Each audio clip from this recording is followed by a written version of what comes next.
और क्या लाऊं साहब? क्या खाना बनाया है यार, मन करता है बनाने वाले का हाथ चूम लो। जाओ चूम लो, बुढ़िया है, 6 महीने से बना रही है। एक काम कर, तू ही चुम ले। क्या साहब? एक सेम प्लेट ऐसा पार्सल दे देना, घर ले जाऊंगा यार, बीबी खुश हो जाएगी। जरूर जरूर जरूर। चंद्रिका दी, आपके खाने की बहुत तारीफ हो रही है, बस यही स्वाद बनाए रखना, अगले महीने में आपकी पगार भी बढ़ा दूंगा।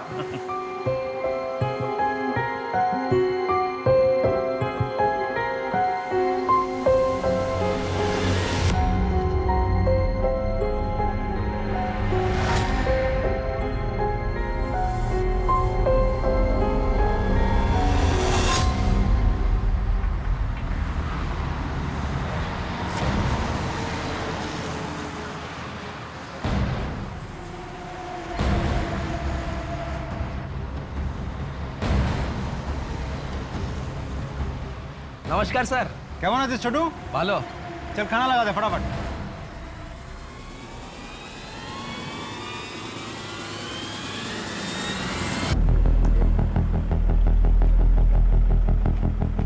अरे भैया, बरेपुर तक जाना है। 500 रुपए लगेगा। भैया हमेशा 150 में जाता हूँ, अब 200 ले लेना। अरे भाई इतना ही लगेगा, आगे अगर 2-3 आदमी मिलेंगे तो आधा आधा बांट लेना। भैया एक घर में कॉल कर दूँ? हेलो, हाँ हमें गाड़ी मिल गई है, हम सीधा घर ही आएंगे।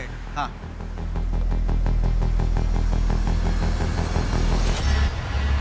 बारापुर जाने का लिफ्ट दे दो ना। हाँ हाँ बैठो।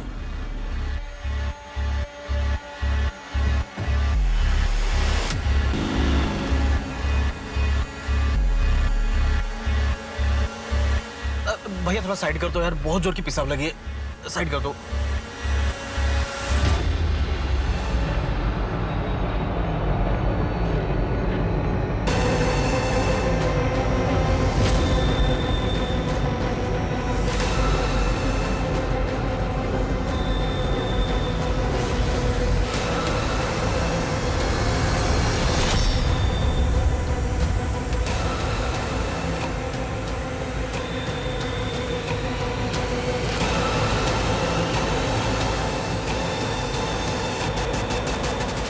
शोमेंदा, क्या बात है, आपके ढाबे के खाने का तो स्वाद ही बदल गया।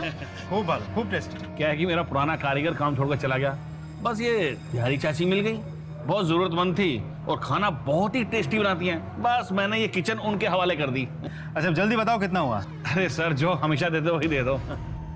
ये लीजिए। छोटू। हाँ सर। रागड़ा।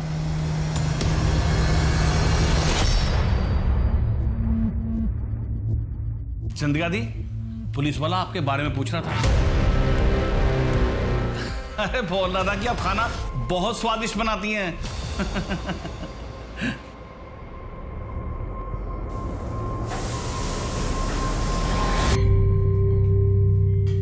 दीदी कब तक ये दाल भात खाएंगे? ना छोक ना तरकारी, और माछ तो कितने दिनों से नहीं खाया है। अरे उस दिन तो खाया था ना माछ भात। कब? अरे चौधरी काकू की शादी में। हाँ। और मीना मासी के घर पे तुझे पूजा में रसगुल्ले भी तो दिए थे उन्होंने। हाँ। तुझे पता है, जब अपने माँ बाबा थे ना तो माँ बहुत अच्छा अच्छा खाना बनाती थी। तू बहुत छोटा था लेकिन बहुत चाव से खाता था। माँ क्या क्या बनाती थी? शुक्तो, बेगुन भाजा, चटनी, शोरशे बाटा माछ और भी बहुत कुछ बनाती थी।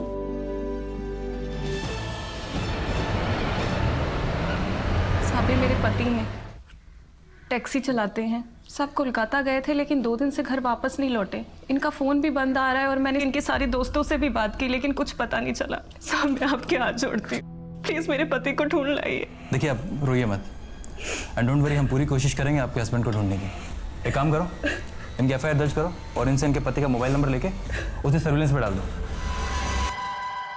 अब देख तुझे कैसे आउट करता हूँ।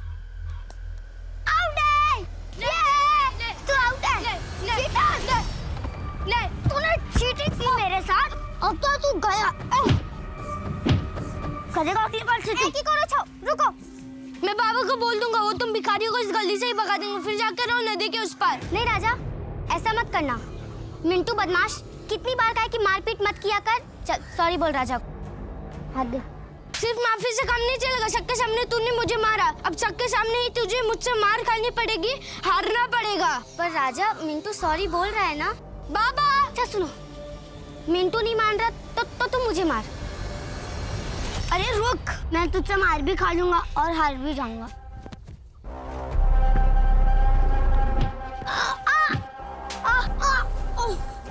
I am the winner.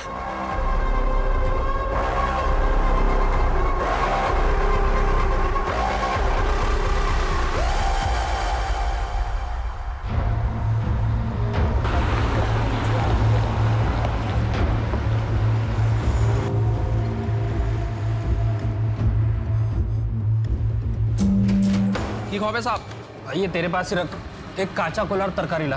अरे साहब, ये ढाबा है, इधर घर का नहीं होटल का खाना मिलता है। एक काम कर, तू तेरे महाराज से पूछ, अगर बना देगा ना तो मेहरबानी होगी। अरे साहब, इधर महाराज नहीं महारानी है, फिर भी पूछता हूँ।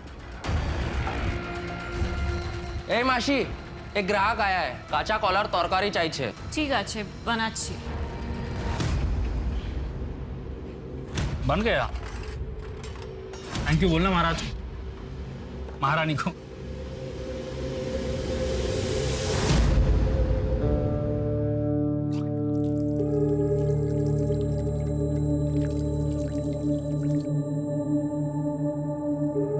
आपका 80 টাকা হয়েছে।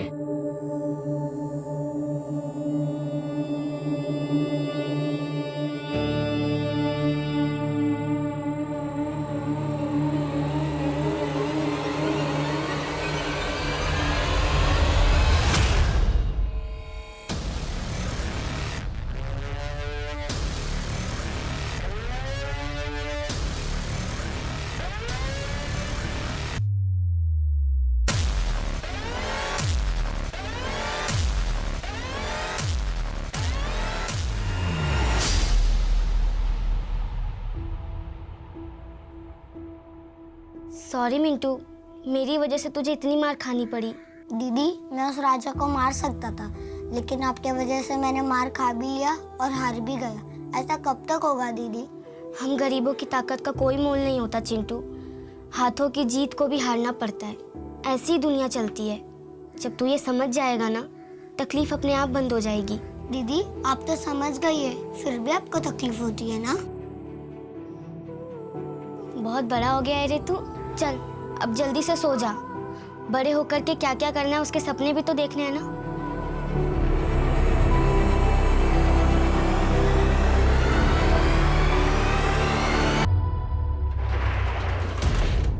हाँ भाई, छोटू बंद हो गया? हाँ हाँ, आ गया बस। ला बेटा जल्दी ला चाबी। चल बेटा, खुश रह।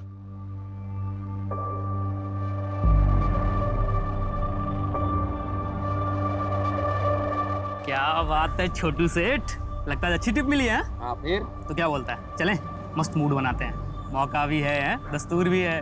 और अबे तेरे अम्मा की उम्र की है, चल अपने उम्र की ढूंढते हैं। यस, ये हुई ना बात। चल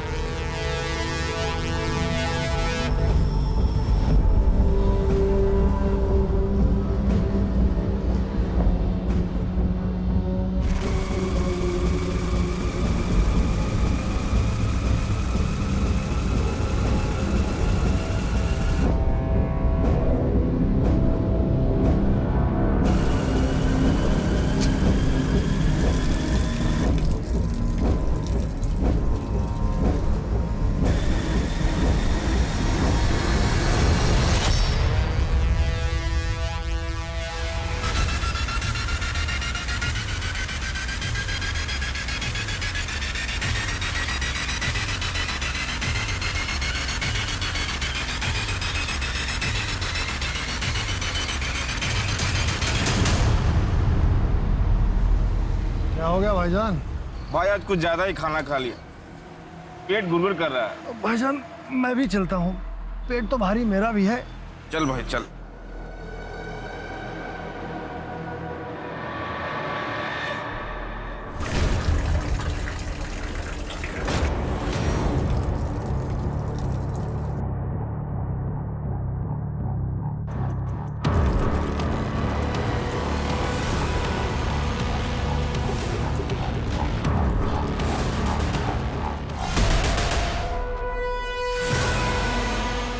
कहाँ जा रही है जाने मन? कहाँ जाएगी तू भाग के? भाईजान गिराओ ना जल्दी।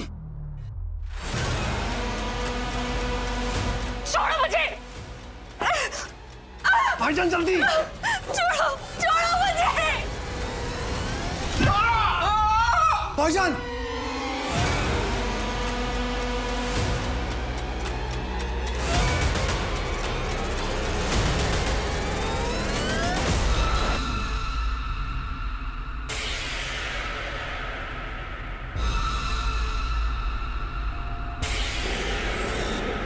रुको रुको रुको रुको रुको, मुझे लिफ्ट ले सकते हैं क्या? थोड़ी दूर पर जाना है। आइए।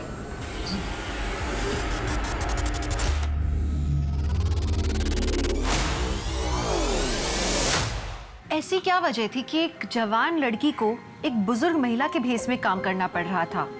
वो किसी से छुप रही थी या किसी को ढूंढ रही थी? दूसरी तरफ सुनसान रास्ते पर शराफत का स्वांग रचाकर लूटने वाले वो भेड़िए कौन थे? अपराधों का एक न थमने वाला सिलसिला शुरू हो गया था। अविश्वास का माहौल था। ऐसा लग रहा था जैसे कोई नकाब में अपना चेहरा छुपा के घूम रहा है। सवाल ये था कि इस अपराधों के भवंडर में कितनी तबाही मचने वाली थी।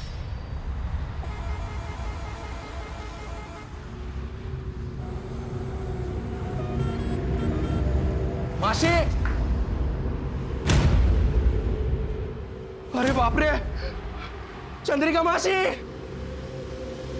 मासी, चंद्रिका मासी, मासी,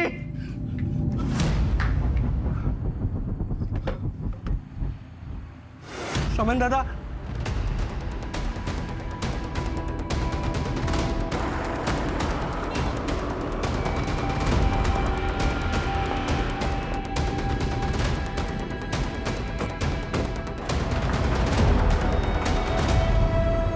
आप ही ने फोन किया? जी सर, मैं ढाबे का मालिक शुमन। सर वो वहाँ खड़े ट्रक का ड्राइवर था, वो उसके साथ एक क्लीनर भी था। रात उन्होंने खाना खाया और वहीं ट्रक के पास ही खटिया डालकर सो गए। सुबह ये छोटू आया तो उसने देखा कि किचन के पीछे ड्राइवर की लाश पड़ी है। ढाबे में और कोई था? हाँ साहब, वो चंद्रिका मासी रहती है मगर वो भी गायब है। सर चंद्रिका हमारे ढाबे पर काम करती है। सर वही चंद्रिका बुढ़िया जो आप पिछले हफ्ते खाना खाया तो आपने कहा था बहुत स्वादिष्ट है। महेंद्र आसपास चेक कर। सर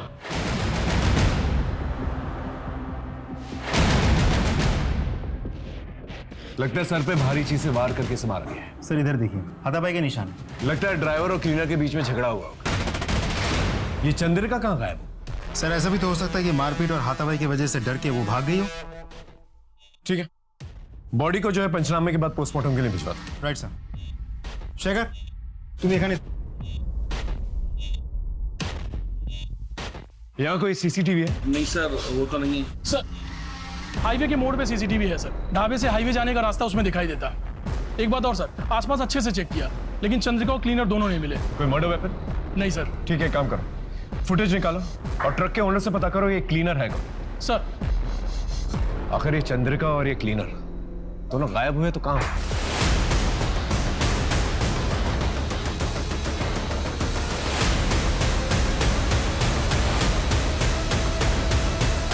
चंद्रिका के बारे में और क्या जानते हो? कभी उन पे शक हुआ तुम्हें? सर चंद्रिका मासी दिखने में बहुत भोली भाली थी, लेकिन मुझे एक बार उनकी एक बात खटकी थी सर। कुछ दिन पहले ढाबे पे एक आदमी आया था और मासी उसके साथ छुप छुप के बात कर रही थी।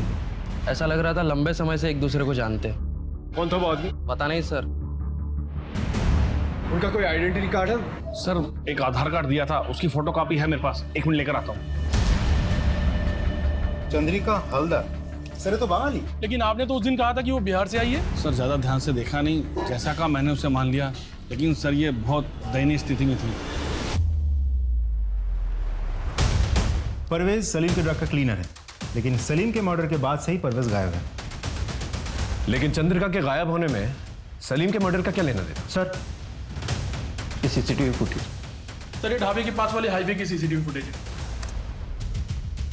सर ये लड़की इतनी रात गई इधर क्या कर रही है अकेली? ये शायद ढाबे की तरफ से आ रही है।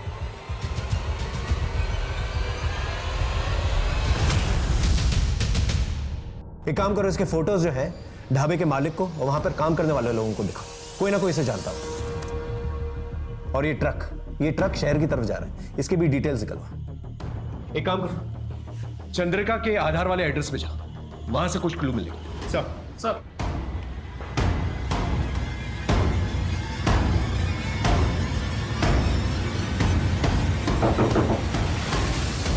दीदी पुलिस!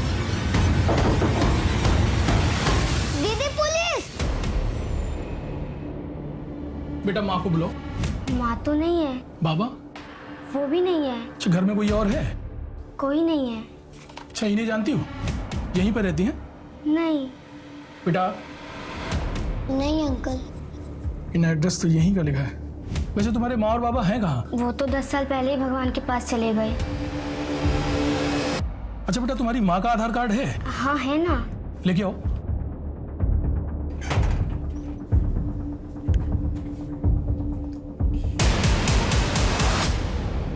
सर चंद्रिका के एड्रेस पर पिछले 10 साल से 2 अनाथ बच्चे रहते हैं। वो तो चंद्रिका को जानते भी नहीं है सर। उनके घर से सर ये आधार कार्ड्स मिले।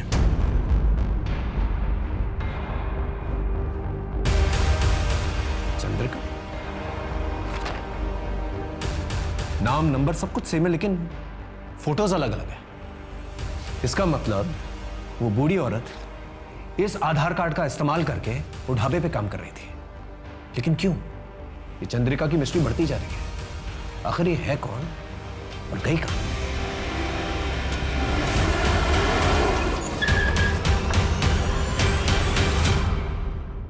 ये ट्रक तुम्हारा है? हाँ साहब।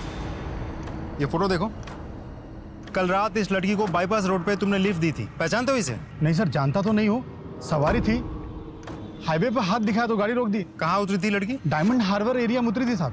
उस लड़की की बातचीत से तुम्हें ऐसा कुछ लगा कि वो कहाँ जाना चाहती है? नहीं साहब, ऐसा तो कुछ समझ में नहीं आया। सर, उस सीसीटीवी वाली लड़की की फोटो हमने ढाबे वाले शोमैन और छोटू को दिखाई, लेकिन वो लोग उसे नहीं जानते और ना ही इससे पहले कभी देखा है। एक और बात सर, उस लड़की ने हाईवे पे जिस ट्रक से लिफ्ट ली थी, उस ट्रक का भी पता चल गया है। ड्राइवर से भी हमने पूछताछ की। ड्राइवर का कहना है कि इससे पहले उस लड़की को कभी देखा नहीं। एक नॉर्मल सवारी थी, वो बैठी, उससे पैसे लिए और आगे जाके डायमंड हार्बर पे छोड़ दी। एक काम करो, डायमंड हार्बर जाओ, पूछताछ करो, हो सकता है कोई क्लू मिल जाए। इस लड़की का सलीम के मर्डर से और चंद्रिका से कोई रिश्ता जरूर है। सर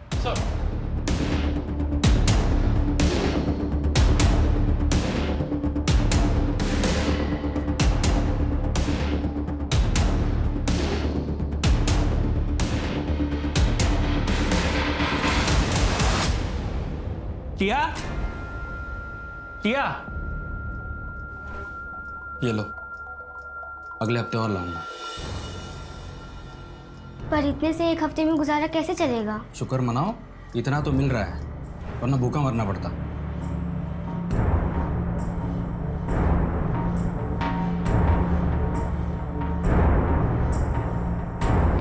सर, हमने डायमंड हार्बर एरिया का चप्पा चप्पा छान मारा, लेकिन उस मिस्टीरियस लड़की के बारे में कुछ पता नहीं चला। सर वो बहुत ही बदनाम एरिया है। वहाँ पर ज़्यादातर ड्रग एडिक्ट्स, तड़ी पार, इलीगल माइग्रेंट्स या धंधे करने वाली औरतें रहती हैं सर। ये केस तो और भी उलझता जा रहा है। ऊपर से टीवी और अखबार वाले ब्रेकिंग न्यूज चलाकर आग में घी का काम करते हैं। समझ में नहीं आ रहा क्या करें अब।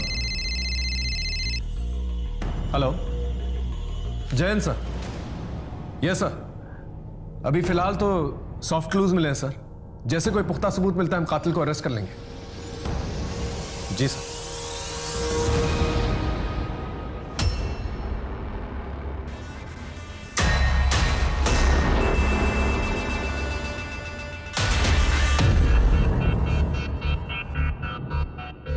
शौमेन दादा, शौमेन दादा।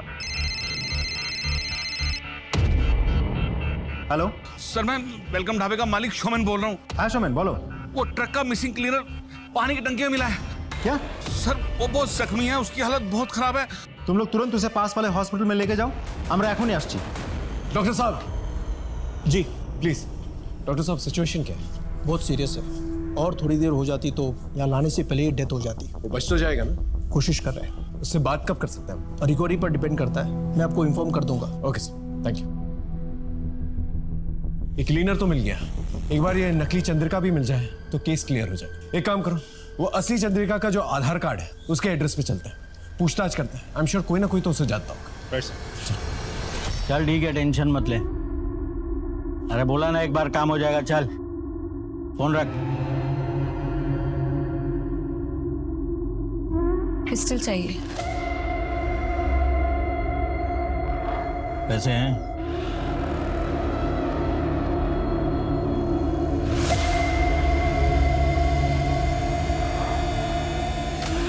ठीक है, रात को 10 बजे वो खोली पे आ जाना, मिल जाएगी।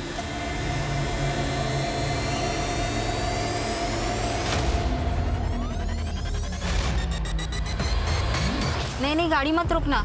मजबूर सा लगता है, शायद उसे किसी मदद की जरूरत हो। सर माँ बहुत बीमार है, डॉक्टर को बुलाने जा रहा हूँ पर कोई लिफ्ट नहीं दे रहा। क्या आप प्लीज। अच्छा रोइए मत, बैठिए आप, कुछ नहीं होगा आपकी माँ को। धन्यवाद सर।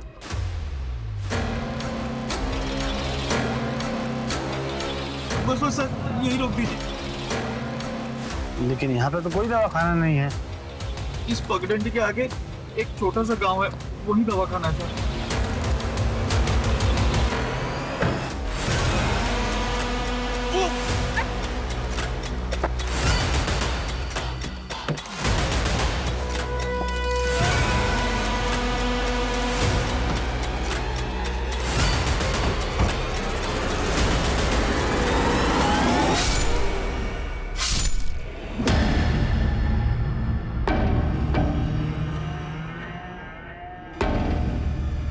मैं पैसे लेके आई हूँ, जल्दी से मुझे पिस्टल दो, मुझे जाना है। ये क्या कर रहे हो तुम? दरवाजा खोलो। अरे छोड़ो मुझे। ये क्या कर रहे हो तुम? छोड़ो।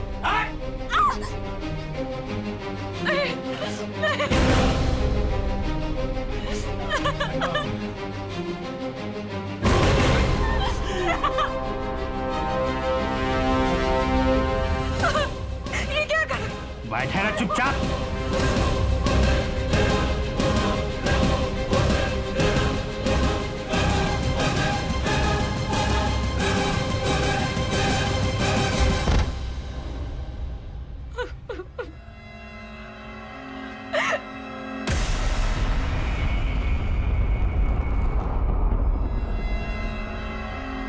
सर उन बच्चों के पास विपिन नाम का एक आदमी आता है, शायद उनके माँ का दूर का रिश्तेदार है। माँ बाप के मरने के बाद से वही उनका ख्याल रखता है। Thank you sir. एक नई इंफॉर्मेशन मिली।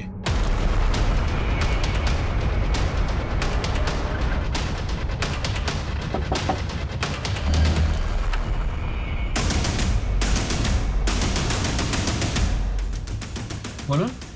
আমরা টিয়া আর মিন্টুর মা চন্দ্রিকার ব্যাপারে জিজ্ঞেস করতে এসেছি। क्या ना? चंद्रिका पीसी के साथ जो कुछ हुआ उससे आपका पेट नहीं भरा क्या? जो फिर से आ गए उनके पीछे पड़े हो? कम से कम मरने के बाद तो इंसान को बख्श दो। चलो जाओ। एक बार बोला समझ में नहीं आता क्या? पुलिस की शक्ल देखना पसंद नहीं करता मैं, और बात तो कतई नहीं। तुम्हारे साथ जबरदस्ती भी कर सकता है, प्यार से पूछ रहे हैं, बता दो। सर जिस चंद्रिका की आप बात कर रहे हो ना, 10 साल पहले उन्होंने आत्महत्या की है। क्यों?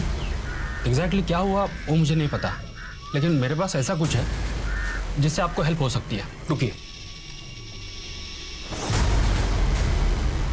आपके डिपार्टमेंट के कांस्टेबल की वजह से उन्होंने आत्महत्या की। रेप हुआ था उनका। कौन था कांस्टेबल? आपके थाने का था। ढूंढिए, पता चल जाएगा आपको। এদিকে স্যার, এদিকে।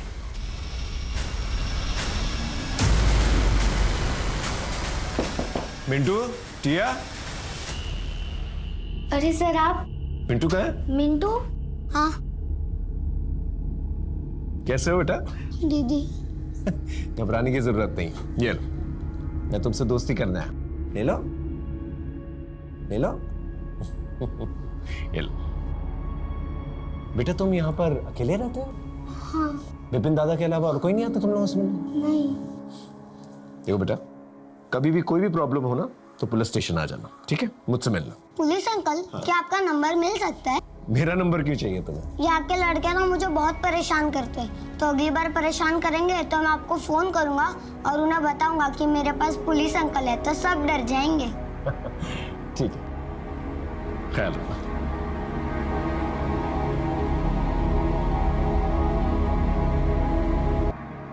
सर आइए सर। सर ये पांडा जी हैं, इसी पुलिस स्टेशन से 4 साल पहले रिटायर हुए। सर केमन आशे भालो আছে। বসে বসে बताइए सर, चंद्रिका के बारे में और क्या इन्फॉर्मेशन है आपके पास? सर चंद्रिका ने मेरे पास आके उसके पति की गुमशुदा होने की रपट लिखवाई थी। हर दिन आके रोती थी, फिर अचानक से गायब हो गई, उसका कुछ पता ही नहीं था। कुछ दिनों बाद उसका एक दूर का रिश्तेदार एक खत लेकर आया और कहने लगा कि चंद्रिका के साथ प्रशांत मित्रा नाम के एक हवलदार ने रेप किया और इस सदमे में आके चंद्रिका ने आत्महत्या कर ली। पर सर इस प्रशांत मित्रा नाम का कोई भी हवलदार हमारे थाने में नहीं था। हमने काफी छानबीन की, फिर उसके बाद इस फाइल को बंद कर दिया। सर ये रही उस केस की फाइल। सर डॉक्टर का मैसेज आया, परवेज क्लीनर को होश आ गया है।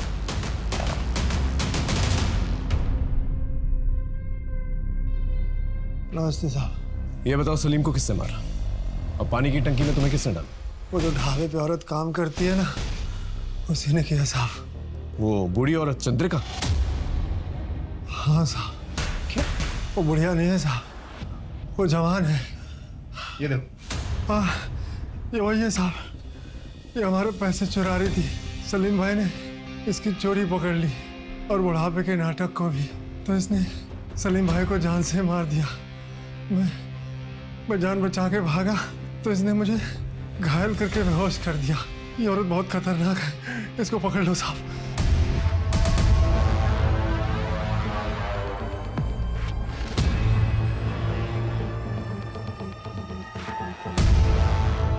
उफ क़यामत है।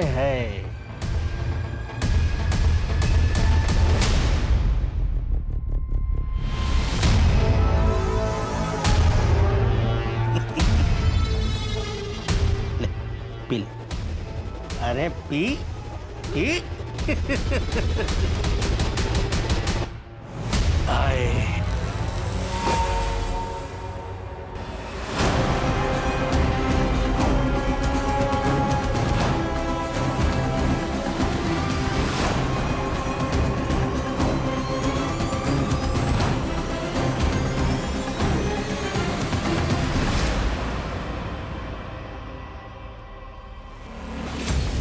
मुझे देख के रास्ता खाली किया कर। क्यों? रास्ता तूने खरीद लिया है क्या? ये ज्यादा ऊंची आवाज में बात मत कर, बाबा को बुला दूंगा। अब मैं तेरे पापा से डरता नहीं हूँ, क्योंकि अब मेरे पास पुलिस अंकल है।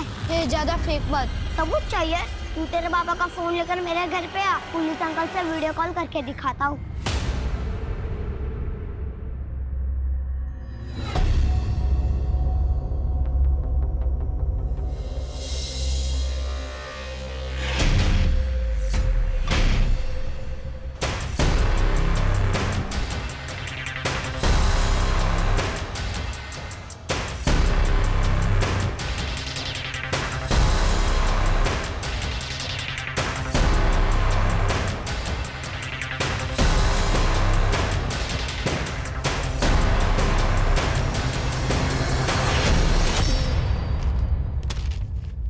चलिए नंबर डायल कर फटाफट।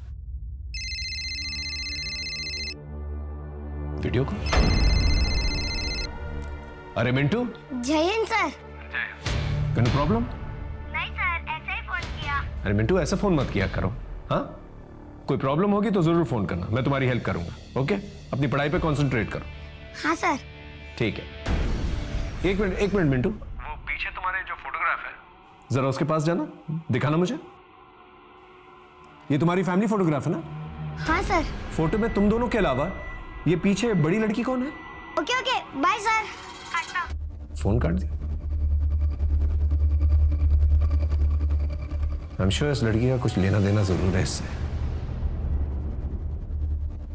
शायद विपिन को पता होगा। सर मिंटू और टिया की एक बहन भी थी जो उनसे 10-12 साल बड़ी थी। बचपन से उसकी दिमागी हालत खराब थी, इसलिए उसको मेंटल असाइलम में डाला था। सिर्फ चंद्रिका जानती थी कि वो लड़की कहाँ है और कैसे है। चंद्रिका के मरने के बाद मैंने भी उस लड़की को ढूंढने की कोशिश नहीं की, क्योंकि पहले से 2 बच्चे मैं पाल रहा था। वो बहुत बड़ी बात थी मेरे लिए। ठीक है, कोई भी खबर मिले तो प्लीज हमें बताना। जा। राजीव ये झूठ बोल रहा है। आसपास के मेंटल असाइलम से पता करो और ये जितने भी पड़ोसी है ना उनसे पूछताछ करो। कोई ना कोई तो जरूर कुछ जानता होगा। Right sir.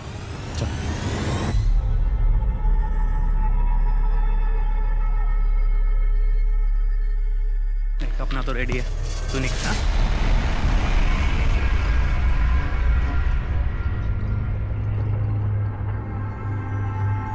क्यों सेठ, पसंद नहीं आई मैं आपको? पसंद तो बहुत है लेकिन उतने पैसे नहीं है मेरे पास। मुझे भी तो बहुत पसंद आया सेठ। चलेगा? चल आओ सेठ। अरे आओ ना, आज तो आपको मैं जन्नत की सैर कराऊंगी, वो भी मेरे स्टाइल में। अब देखो चमेली का जादू। लेकिन मजा आना चाहिए। हाँ हाँ बिल्कुल, आप बस देखते जाओ कि ये चमेली क्या क्या करती है। ये क्या कर रही हो लेकिन? बस थोड़ा और इंतजार। बड़ा अजीब स्टाइल है यार। हाँ ये अपना स्टाइल है। क्या बात है, जल्दी करो जो करना है वो। मैं तो एकदम प्यासा प्यासा हो रहा हूँ। अरे अरे मार क्यों रही हो? ঠিক আছে ঠিক আছে, আমি জানাচ্ছি। सर मेरा दोस्त छोटू कल रात से गायब है। अरे दोस्त पोस्त से मिलने गया होगा, 24 घंटे वेट करो, देखছি কি করা যায়। কি नाम बोले? सर छोटू। कहाँ काम करता है? सर ढाबे पे काम करता है। ढाबा? कौन सा ढाबा? Sir welcome dhaba. कहाँ से गायब हो? सर हम सोनागाछी गए थे। सर मैं तो अपनी रेगुलर वाली के साथ गया था, पर सर जब मैं वापस आया तो पता लगा छोटू किसी नई लड़की के साथ गया है। सर जब मैंने पता किया तो उस लड़की का नाम और पता किसी को कुछ नहीं मालूम था। सर मैं थकार के घर आ गया। मैंने सुबह में उसको फिर से फ़ोन किया, रिंग बज रही थी पर उसने उठाया नहीं। सर एक काम करो, सोनागाछी रोड जा और वहाँ के दलाल को ठग लेके, और ये छोटू का फ़ोन जो है सर्वेलेंस बता। Right sir. सर साहब, मेरे भैया और भाभी 2 दिन से गायब है साहब। साहब उनका फ़ोन भी बंद आ रहा है। कहाँ से गायब हुए? बारहवीपुर से 12-7 आ रहे थे, वहाँ से निकले तो सही पर यहाँ नहीं पहुँचे। आप एक काम करो, अपने भैया और भाभी की फ़ोटो उनके डिटेल्स के साथ FIR दर्ज करवा दो। एक बात समझ में नहीं आ रही, ये हाईवे के 10 किलोमीटर के रेडियस में ऐसा कौन सा ब्लैक होल है कि एक के बाद एक आदमी गायब हो जा रहे हैं? वहाँ की पेट्रोलिंग बढ़ा दो। बताता हूँ साहब, बताता हूँ साहब।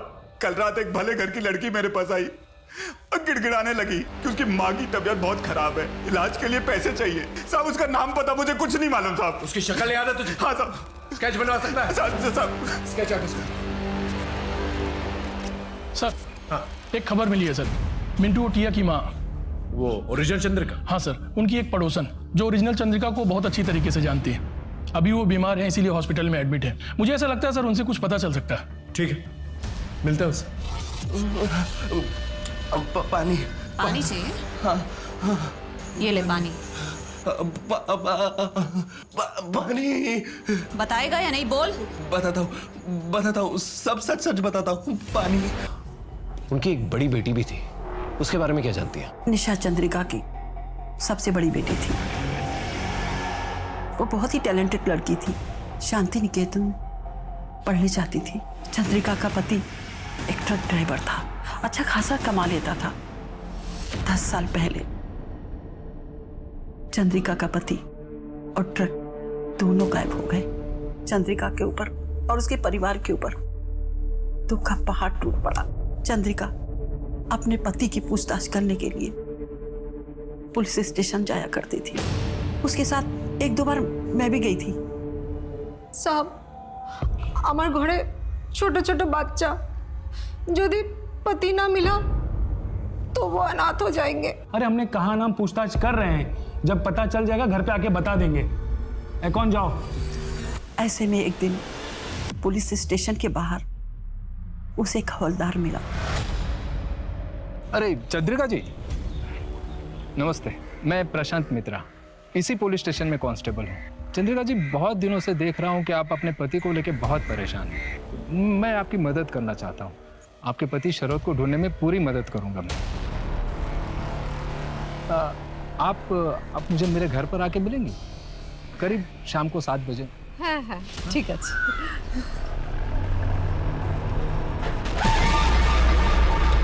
और फिर चंद्रिका के साथ उस हवलदार ने जबरदस्ती की। चंद्रिका ये बर्दाश्त नहीं कर पाई और उसने आत्महत्या कर ली। और चंद्रिका की बेटी निशा, उसका क्या? उसने अपनी माँ की लाश को अग्नि दी और उसके दूसरे दिन से कहीं चली गई। धीरे धीरे सबने उसको भुला दिया। मिंटू टिया को पता नहीं क्या पट्टी पढ़ा के गई थी कि वो लोग भी उसको याद नहीं करते थे। सब लोग उसको भूल गए। लेकिन साहब, मैं कहती हूँ वो निशा जरूर वापस आएगी। सर, हाँ, सोनागाछी वाली लड़की का स्केच बन गया सर। ये रहा। दिखाइए सर। क्या आप इस लड़की को पहचानती हैं? ये तो निशा है, चंद्रिका की बड़ी बेटी। इतनी बड़ी हो गई। Thank you so much. Sir, ये तो वही लड़की है जिसने बुढ़िया बन के चंद्रिका के नाम से ढाबे पे काम करना शुरू किया था। इसका मतलब निशा चंद्रिका अपनी माँ का आधार कार्ड यूज कर रही थी, अपना फोटो डाल के, और ढाबे पे काम कर रही थी। लेकिन क्यों? वो अपने माँ बाप का बदला लेना चाहती थी, लेकिन किससे? आखिर निशाने पे था कौन? कुछ तो वजह होगी। सर, छोटू का मोबाइल सर्वेलेंस शुरू हो गया है और सारे कोऑर्डिनेट्स डायरेक्ट यहाँ शेयर हो रहे हैं। एक काम करो, परवेज के पास जो कांस्टेबल खड़ा ना, उसे अलर्ट करो जल्दी। नहीं सर, फोन स्विच ऑफ आ रहा है। चलो।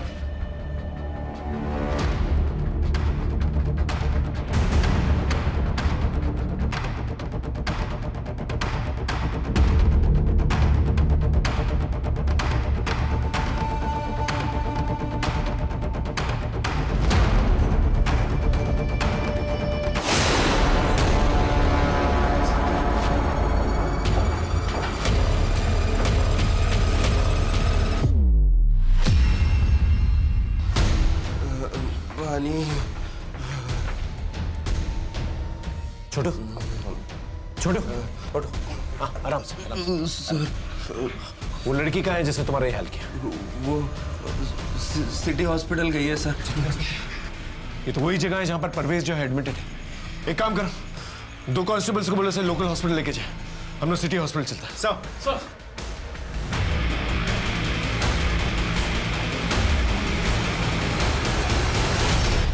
निशा, गोली मत चलाना।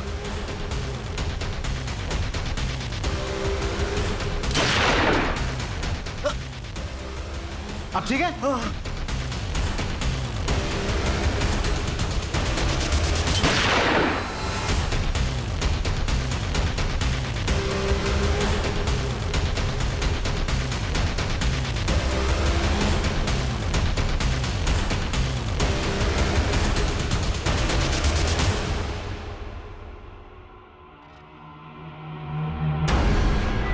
तुम मुझे गोली भी मार सकती थी और वहां से भाग भी सकती थी। क्यों नहीं किया तुमने ऐसा? सर, आपने मुझे पहली बार थोड़ी पकड़ा है। मैंने पहले भी देखा है। आपकी याददाश्त शायद कमजोर हो गई है। पुरुलिया, मार्च 2017। तुम्हें मैंने विद्रोहियों के साथ पकड़ा था।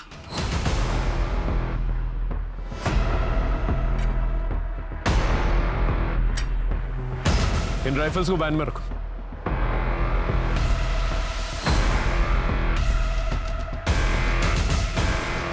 तुम इन लोगों के साथ क्यों नहीं गई? कौन हो तुम? सर, मैं इनके साथ नहीं हूँ। मैं तो इन लोगों से मदद मांगने आई थी, लेकिन इन लोगों ने मुझे अपना गुलाम बना लिया। प्लीज मेरी मदद करिए सर। उस वक्त हमागमी में तुमसे पूछ नहीं पाया कि उन विद्रोहियों के साथ क्या कर रही थी तुम, लेकिन आज समझ में आ रहा है। तुम अपनी माँ के लिए जस्टिस लेने गई थी, लेकिन क्या फायदा हुआ? तुम भी अच्छी तरह से जानती हो कि क्या हुआ। क्या मैं गलत बोल रहा हूँ? नहीं सर, आप बिल्कुल ठीक बोल रहे हैं। ये बताओ, सलीम की मौत कैसे है और परवेज के साथ तुमने ऐसा क्यों किया? सर, माँ का बलात्कार करने वाला चाहे कांस्टेबल हो, विरोधी या फिर ट्रक ड्राइवर, सबके लिए औरत एक भोगने की चीज है। हर कोई उसे पाना चाहता है, और अगर नहीं मिलती तो फिर जबरदस्ती करता है। आई कैन अंडरस्टैंड, लेकिन तुमने भेस क्यों बदला, आइडेंटिटी क्यों बदली, और तो और छोटू को किडनैप किया, परवेज पे गोली चलाई। तुम्हारी हिस्ट्री में मानता हूं, लेकिन ये सब तुमने किया क्यों? सर, मेरे बाबा उस ढाबे के आसपास से गायब हुए थे। वो अक्सर वहाँ खाना खाने जाते थे। वहाँ काम करने वाले छोटू की भी बहुत तारीफ करते थे वो। जिस दिन वो गायब हुए थे उन्होंने हमें फ़ोन भी किया था, लेकिन उसके बाद ना फिर हमारे बाबा मिले और ना ही उनका फ़ोन ट्रैक हो पाया। सर, बाबा के गायब होने के तार उस ढाबे से जुड़े हुए थे, इसलिए मैं भेस बदल के वहाँ काम करने गई थी। छोटू को क्यों किडनैप किया? छोटू ही मेरे लिए लास्ट प्रूफ था। छोटू से क्या जानकारी मिली तुम्हें? उसने बेहोश होने से पहले डॉक्टर प्रसाद का नाम लिया था। पता नहीं सर, वो 10 साल पहले हुए किसी हादसे के बारे में पूछताछ कर रही थी। और सर ढाबे पे रोजाना इतने लोग आते हैं, सबका नाम थोड़ी ना याद रखेंगे सर। तो तूने डॉक्टर प्रसाद का नाम क्यों लिया था? सर मैं जानता था वहाँ परवेज को भर्ती किया गया है और ज़रूर वहाँ पे पहरा होगा। इस वजह से सर अपने आप को बचाने के लिए और उस बला को फंसाने के लिए सर मैंने डॉक्टर प्रसाद का नाम लिया था। एक के बाद एक राज खुल रहे थे, लोगों के चेहरों से नकाब हट रहे थे, लोगों की पहचानें सामने आ रही थी। एक अपहरण से शुरू हुआ अपराधों का ये सिलसिला लेकिन अभी भी जारी था। पुलिस सारी कोशिश कर रही थी, लेकिन न तो अपराध रुक रहे थे और न ही असली मुजरिम सामने आ रहा था। ऐसा लग रहा था जैसे पुलिस डेड एंड पे आ गई है। लेकिन अचानक ऐसा कुछ हुआ जिसने तहकीकात को एक नया मोड़ दे दिया। जैन सर। जैन, बोलो विनोद। सर एक्चुअली केस के सिलसिले में आपसे ज़रूरी बात करना है सर। पिछले कुछ महीनों से हमारे एरिया से गुजरने वाले हाईवे से लोग बड़े रहस्यमय तरीके से गायब हो रहे हैं। और सर सिर्फ लोग ही नहीं, बल्कि उनकी गाड़ियाँ, उनके सामान और बच्चे तक, सब कुछ वैनिश हो रहा है सर। और सर हमें समझ तक नहीं आ रहा है आखिर माजरा क्या है। वो हाईवे हमारी जुडिडिक्शन से भी गुजरता है ना? हाँ सर, इसलिए मैं आपसे मिलने आया हूँ। महेंद्र एक काम करो, हाईवे के एंट्री पॉइंट पे ना नाकाबंदी करवा दो और तुम अपने एग्जिट पॉइंट पे, और आने जाने वाले जितने भी लोग हैं उनका एक रजिस्टर मेंटेन करो और आपस में मैच करो। उस पूरे एरिया में पेट्रोलिंग बढ़ा दो, जितनी भी दुकानें हैं, ढाबे हैं, सबको चेक करो। ये कोई बर्मुडा ट्रायंगल तो है नहीं कि गाड़ी समेत इंसान गायब हो जाए। एक मिनट। हाँ बोलूं? जैन जी, पटना से एक क्रिमिनल जो है हमारे एरिया में परोल जम करके आया है, उसे पकड़ना है। सीआईडी की इंफॉर्मेशन।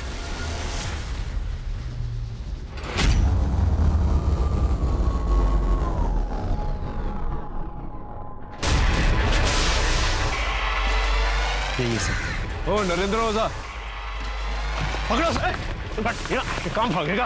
हाँ? हाँ? पटना से यहाँ पर छुपकर बैठा हुआ है। हाँ? चल लेके चलो, चल। सर नरेंद्र ओझा को बिहार पुलिस को हैंडओवर करने से पहले उसके कॉल रिकॉर्ड्स, चैट हिस्ट्री, ये सब कुछ हमने बहुत अच्छे से चेक कर लिए हैं। एक बहुत इंटरेस्टिंग इन्फॉर्मेशन सामने आई है। ये नरेंद्र ओझा कुछ ऐसे लोगों के संपर्क में है जिन्हें अगर हम रंगे हाथों पकड़ ले तो बहुत बड़े रहस्य का पर्दाफाश हो सकता है। Good job Rajdeep. Thanks. Are you ready? Sir.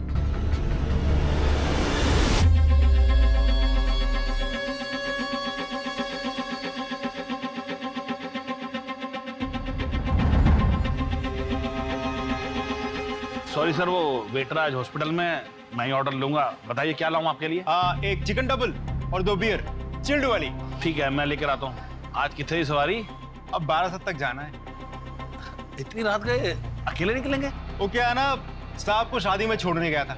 अच्छा वापस जा ही रहा हूँ तो इक्का दुक्का सवारी बिठा लेंगे, कुछ कमाई हो जाएगी। बढ़िया जी, बढ़िया। चलो जी, मैं लेके आना जी। लो पाजी चिल्ड बियर। लाओ जी लाओ।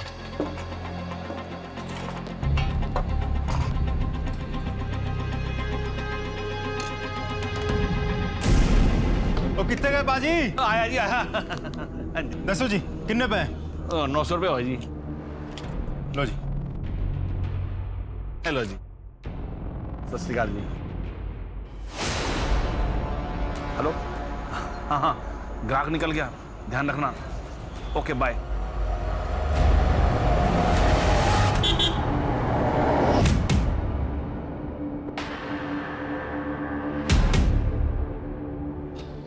पाजी, वो 12 तक जाना है, छोड़ देंगे?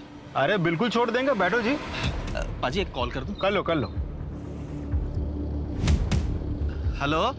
हाँ, हमें गाड़ी मिल गई है। ठीक है, हम सीधे घर में आके खाना खाएंगे। बैठ जाओ।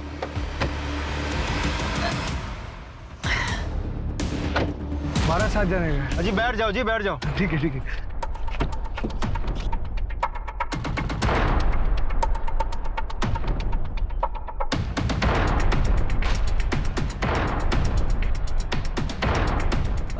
पापा जी थोड़ा साइड कर दीजिए, बहुत जोर की पेशाब लगी है। अरे कोई गल नहीं जी, हम भी हल्का हो लेते। हाँ हाँ जी हाँ जी।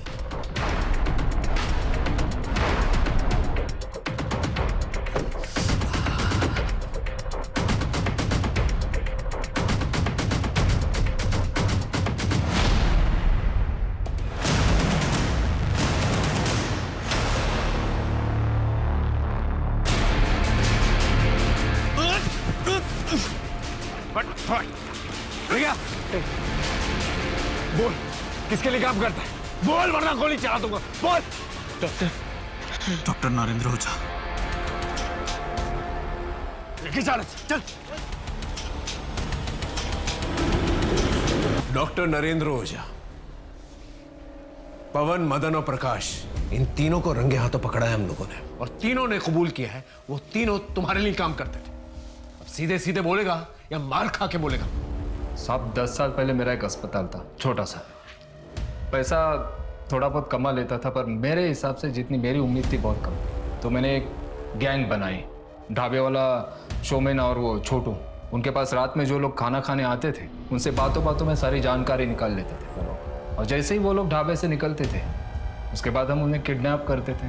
फिर डॉक्टर प्रसाद की मदद से मैं उनकी आँखें, किडनी और बाकी सारी जितने भी ऑर्गन्स हैं जो काम के हैं, जिनसे हम पैसा बना सकते हैं, निकाल लेते थे। और हाँ, वो गाड़ियाँ, उनको हम डिसमेंटल करके स्पेयर पार्ट्स यूपी बिहार में बेच देते थे। और कितने लोगों को शिकार बनाया तुमने? ठीक से याद नहीं है, पर कुछ 100-125 लोगों की शिकार की होगी। इसे जानते हो? हाँ साहब, इसे कैसे भूल सकता हूँ? इसका पति तो पहला शिकार था साहब। किडनी का बहुत पैसा मिला था इसके।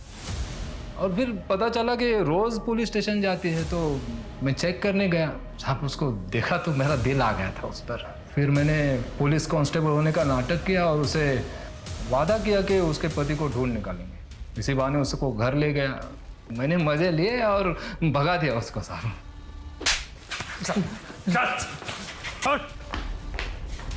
ये है वो जिसने तुम्हारे बाबा को मारा है और तुम्हारी मां के साथ अत्याचार किया।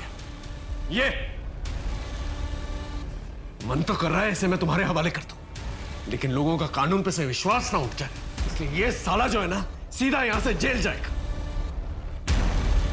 मैं तुमसे वादा करता हूं कि मैं पूरी कोशिश करूंगा कि कोर्ट इसे कम से कम फांसी की सजा दिलवाए। चल चल। निशा के आंसू रुके या नहीं पता नहीं। डॉक्टर ओझा का रैकेट पुलिस ने नेस्तनाबूद कर दिया। यह आवश्यक है कि हम अपने परिवारजनों को किसी भी अपराध का शिकार होने से बचाएं, लेकिन अगर दुर्भाग्यवश कोई अपराध हो जाए तो पुलिस का सहारा लेना, न्याय का सहारा लेना भी उतना ही जरूरी है, क्योंकि कानून खुद के हाथों में लेने से आपकी अपनी जिंदगी तो बर्बाद होती है, साथ ही आपके अपने भी बदले की आग में झुलसते हैं। एक अपराधी के लिए उसका विक्टिम सिर्फ उसके लिए एक शिकार होता है, लेकिन ये शिकार किसी की माँ, किसी की बहन, किसी की बेटी, किसी का पति, किसी के परिवार का हिस्सा होता है। पीड़ा उस शिकार से ज्यादा उसके परिवार को होती है। इसी सीख के साथ मैं दिव्यांका त्रिपाठी दहिया लेती हूँ आपसे विदा। फिर मिलूंगी अपराध की नई कहानी के साथ। तब तक देखते रहिए क्राइम पेट्रोल, सतर्क, विमेन अगेंस्ट क्राइम। एक औरत परिवार, अब हर औरत का भार। जय हिंद।